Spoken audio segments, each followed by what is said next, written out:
So another Seattle case that I'd like to talk about, which is just as interesting, if not more interesting, is the Ali Muhammad Brown case, which is super bizarre considering this happened in Seattle, Washington, of all places. Yeah. Can you break down this case and talk about your involvement in this case as well as any firsthand experiences with him?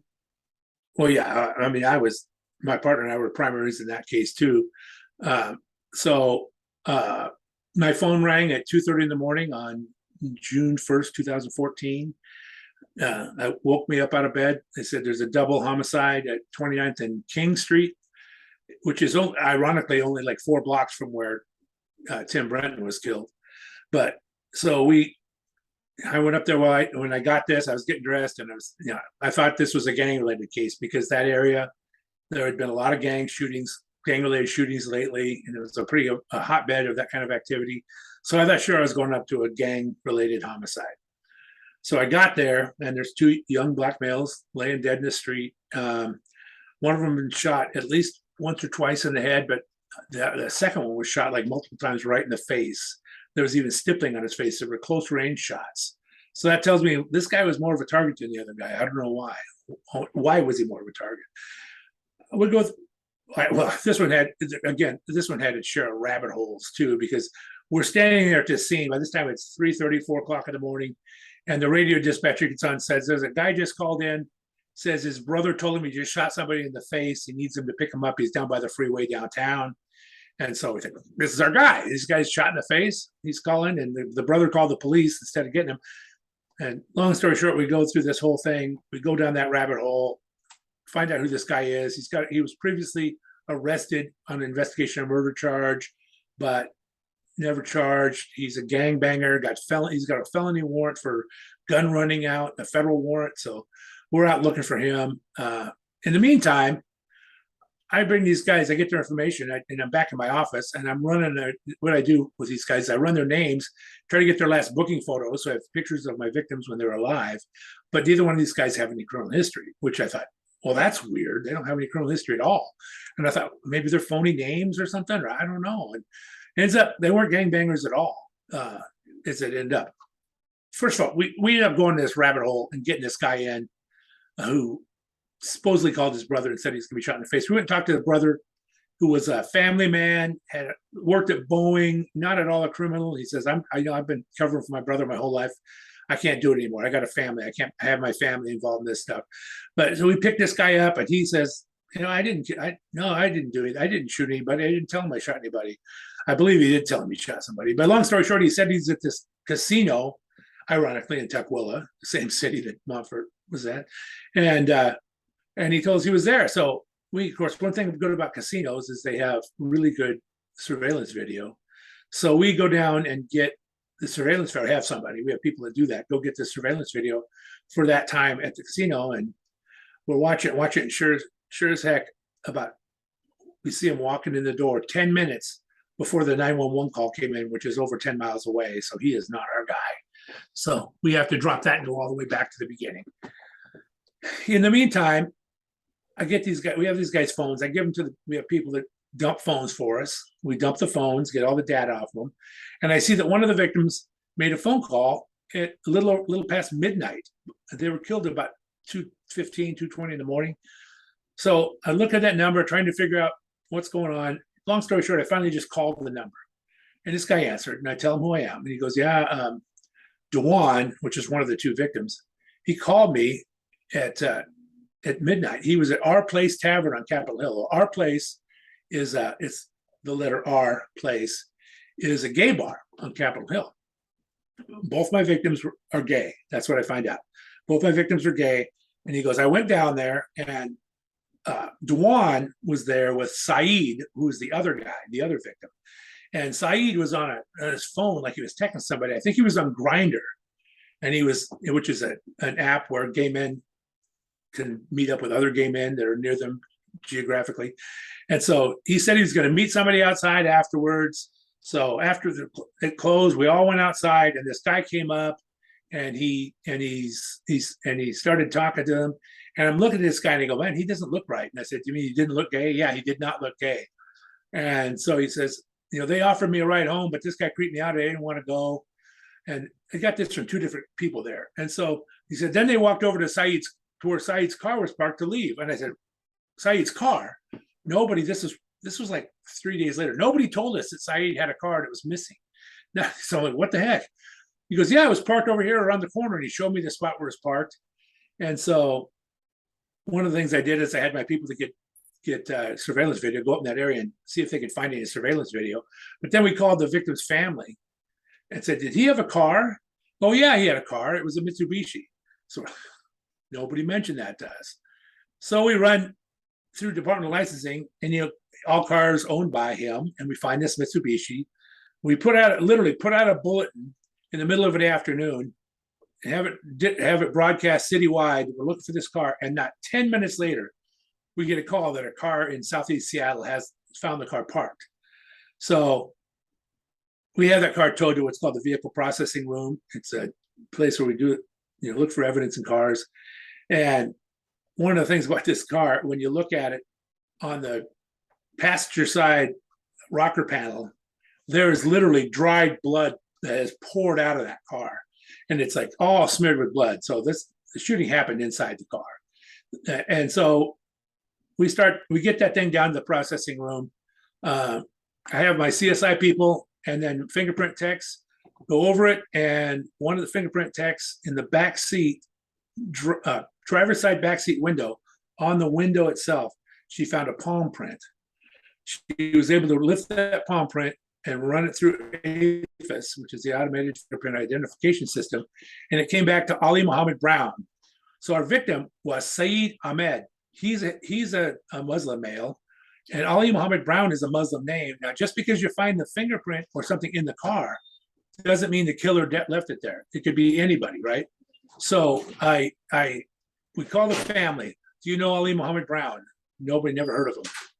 So now that we think that's our guy, I run his name. He's got a long criminal history. He was arrested for bank fraud, conspiracy to commit bank fraud, where they were doing phony checks and then sending the money to like ISIS and stuff over in the Middle East. And he's also got a rape of a child charge. So he put out the dogs. We're looking for Ali Muhammad Brown. I run his name. And when I ran his name, I found out he was arrested just a couple months before down in Siskiyou, California, for I forgot what the thing was, but he was driving a silver Dodge Durango and he was stopped. It wasn't a serious crime. He got arrested. So I'm looking for those vehicles. And like an hour later, we get a call from county detectives who work this area outside the city, unincorporated King County. And one of them was a friend of ours. His name is Jake Pavlovich. He says, I'm working on this case. And I'm looking for my shooter was driving a silver Dodge Durango. And I go, you're what? You got to be kidding me. I tell them, we just had a double, and I know that guy has a silver Dodge Durango. And so come on over here, because their offices were only right across the street. So they came over to our office, and we talked about what kind of gun did you have? It had a 9mm. It's been that the crime lab says it was an M&P, Smith & Wesson M+B, which is military plus police. And so that's what mine said. So we call the crime lab, and I tell the guy, I want you to compare our shells to his casings. And he does, and he says they're the same gun. So his guy happened in April with just some guy walking down the street, Leroy Henderson. He'd gone to the store for his uncle, and just walking down the street, and the car comes past him and just shoots him multiple times for no apparent reason. And this kid's not a gangbanger either. Matter of fact, his family moved him he lived in Gary, Indiana. His family moved him to live with the uncle in Seattle because there was so much gang activity, they didn't want him to get caught up in it. And ironically, he comes here and gets killed. So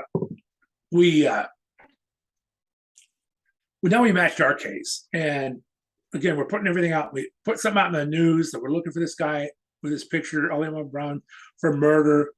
And a couple days later, I get a call from a detective in Point Pleasant Beach, New Jersey, and his name's Clint Daniels. And he calls me and says, "Hey, this is on the Jersey Shore."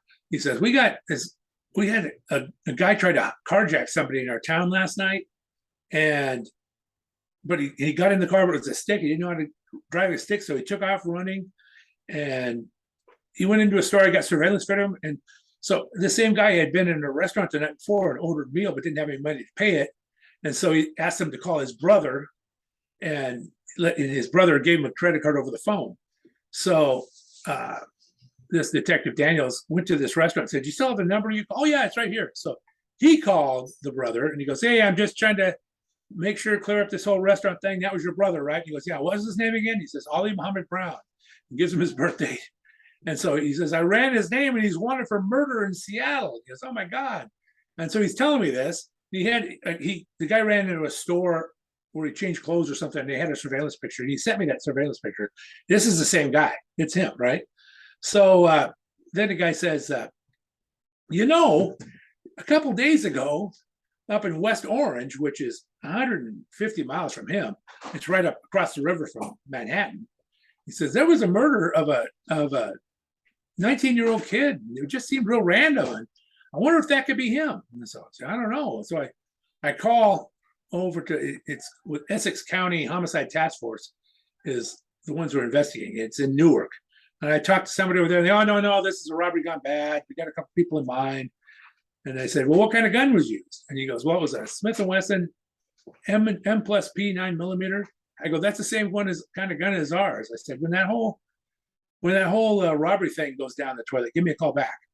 "Okay." And he hangs up. Well, a couple days later, can you send me some casings?" "Yeah, we'll send you some casings." We sent it to him, same gun. So now we know it's the same guy. They put out the dogs there. They're looking all over for him. He's committing robberies. They got a bunch of robberies that are going on because that's how he's supporting himself. They find all this stuff, and long story short, one day they find him sleeping in the yard of this mansion overlooking Manhattan, but he's in the bushes. And fortunately, he was asleep when he got there because he's got the gun in his pants, and they're able to arrest him.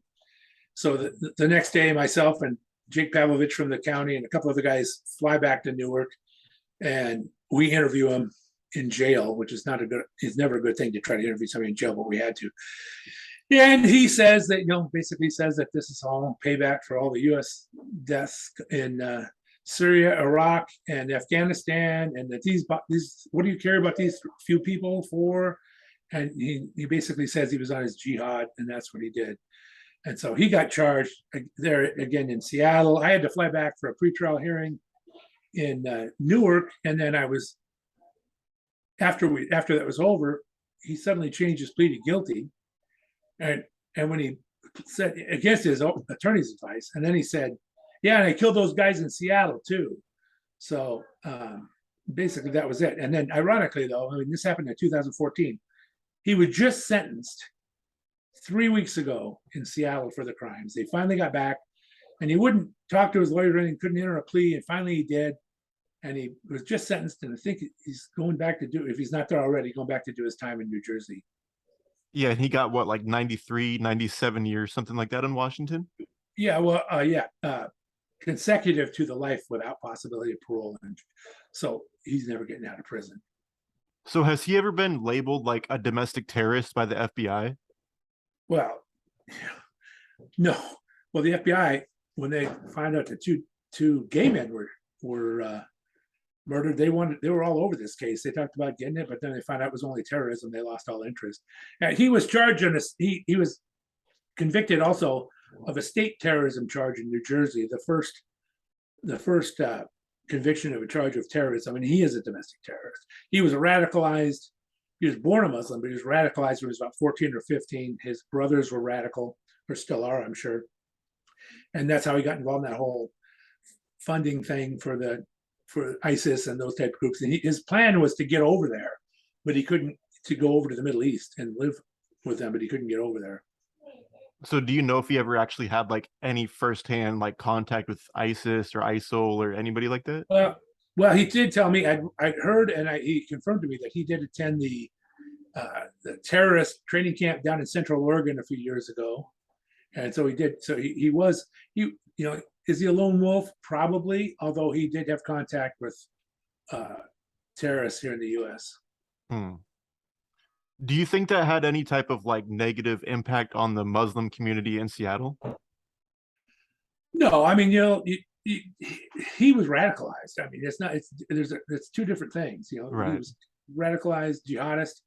He was, matter of fact, one of the things he told me is when he went to New Jersey, he tried to stay in these mosques and he hoped these people would take him in, but they didn't want anything to do with him. You got to leave here. You can't stay here.